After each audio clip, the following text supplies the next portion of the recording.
So friends, अक्सर paid reading में मेरे से ये क्वेश्चन पूछा जाता है कि शैली प्लीज हमें बताइए, जो हमारे पर्सन है उन्हें अगर हमसे प्यार हुआ तो हमारे अंदर कौन सी ऐसी अदा है, कौन सी ऐसी बात है, कौन सी ऐसी क्वालिटी है जिस वजह से उन्हें प्यार हुआ। तो गाइस, ये जानने के लिए सबसे पहले एनर्जी से कनेक्ट होने के लिए पेज को फॉलो कीजिए, कॉमेंट्स बॉक्स में जाकर हर हर महादेव टाइप कीजिए, रील को शेयर कीजिए ताकि महादेव की ब्लेसिंग आपके प्यार के ऊपर हमेशा रहे।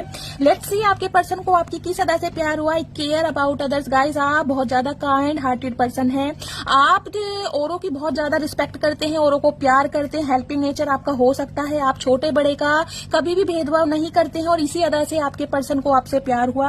I love trying new things. आपके एक टैलेंट है, स्किल है, कहीं ना कहीं आप खाली बैठना पसंद नहीं करते हैं। दिमाग आपका बहुत तेज है, चलता रहता है, बहुत स्मार्ट है।